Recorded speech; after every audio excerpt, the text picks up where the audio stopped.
So everyone, this is it. It's iPhone 10 launch day. I've managed to pick mine up from the Westfield London Apple store this morning. The guys in there were great, so shout out to them.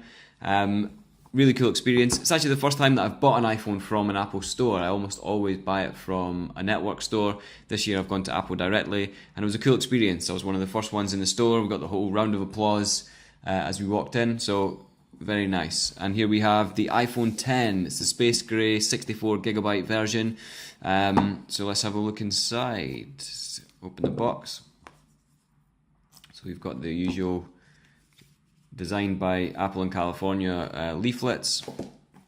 We've got the beautiful iPhone 10 itself. So I've gone for the space grey variant, 64GB. So today was the first time as well seeing both handsets in the flesh, I suppose. So both the silver one and the space grey.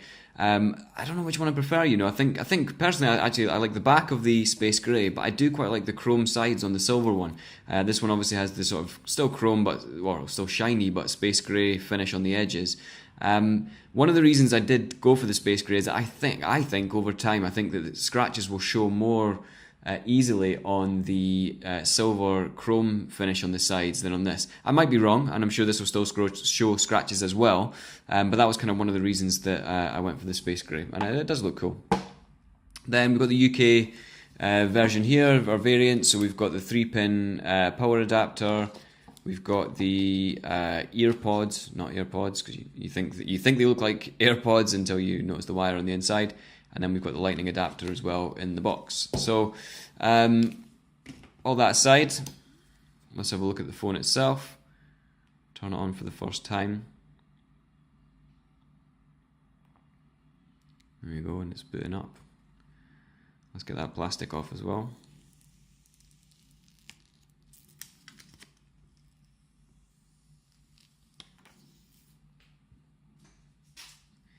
Lovely, okay. Looks cool, man. I really like it. I like the nice design. I think I'd heard some reviews saying it was heavy, maybe it's a bit heavier than iPhone 7 maybe, but it doesn't feel overly heavy. Recently I used the Samsung Note 8, and the first thing when you hold it in your hand, I mean, it's a beautiful phone, but it does feel very heavy. This feels lighter than that in the hand. A little bit thicker than an iPhone 7 probably, but feels good.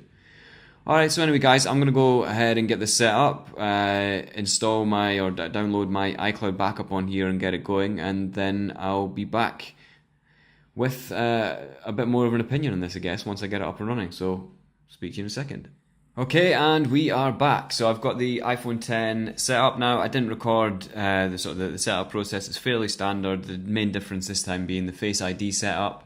We'll talk a little bit more about that in a second. But apart from that, it was mostly me going through my Apple ID and that kind of stuff and restoring my iCloud backup, which is still kind of going on in the background. So this is the iPhone 10. It's all set up. This is the space grey version, as I mentioned. Man, it really does look very, very cool. I mean, obviously, it's the screen that's the main draw, the main sort of difference between this one to look at and the other iPhones, and it really, really does look cool. So let's have a look. So talking about Face ID, now you'll see this padlock up at the top here that is now in the unlock position, and that's because it saw my face when I lifted it up, and you saw how quick that was. And that's kind of with my hand, my face kind of hiding behind this camera, so it is quick. That's at the moment. It's probably only got, I would say, the camera could probably see the top half of my face, and it still is unlocking super quick, which is really cool. So yeah, I mean, I think Face ID seems pretty good. It really does. I know it was getting a little bit of sort of question marks raised about it. How good will it be? Is it going to work? Is it going to be as good as Touch ID? I mean, initial impressions are that it really is very good. So I mean, I'm impressed with it. I think in real life situations, it is going to be quick. So if you imagine you've got no notification on the screen or something like that, and you want to look at it, you're going to lift your phone up, raise to wake, and then the padlock is going to show as unlocked.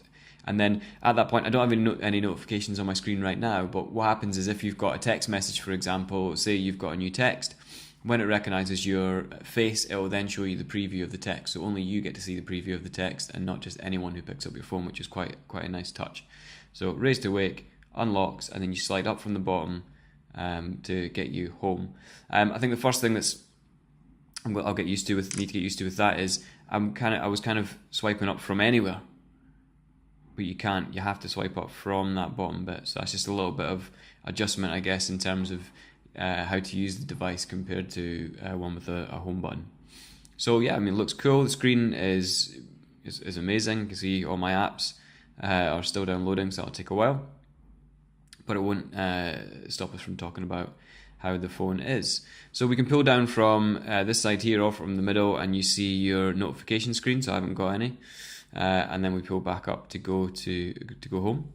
Pull down from this side, and you'll notice up here as well that you no longer have a percentage indicator next to the battery until you pull down. So that's a little bit of a change. I guess it's just because it wouldn't fit in the new sort of symbol layout along the top there. So not a big deal. Pull down quickly. You can see your battery percentage. You can see your network status and the network that you're on, and then you've got access to all your control center buttons as usual. As with the iPhone 7 and the 8 and the 8 Plus, these of course use 3D touch.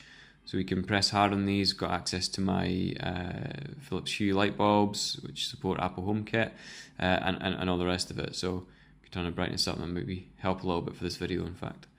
And then we can come home. So first impressions of that are really nice. Other thing that's going to take me a while to get used to is the multitasking. So I did use multitasking quite a lot for switching between apps. There's no double tap of the home button anymore. It's swipe up and hold. Now, I was kind of hoping that from the videos I'd seen so far that it was going to be a swipe up and hold, not for very long, and maybe the people doing the videos were just holding it for show kind of thing. But it is a bit of a long hold, I must admit, to get there. So that's real time. And then we're in our apps. But one thing that I have noticed you can do is, so let's say for example we're in Mail. Let's see if I can get this to work. You can kind of swipe up and across. So if you're just switching between two apps, for example, that you're using at that moment in time, you don't have to hold up and pause. You can literally just almost flick to the side, which actually is really nice. So once I get used to that movement, I think that's going to work really well from a usage point of view. Another thing I've heard people sort of make a couple of comments about is you can't now just chuck apps away from here when you want to close them. I'm going to say two things. First of all, you press and hold on them, and you get this button up the top where you can tap and go. Or once you've held them and you have that edit button up there, you can then throw them away just like before. But this one annoys me is that some people spend so much time closing down their apps. Guys, you do not need to close down your apps.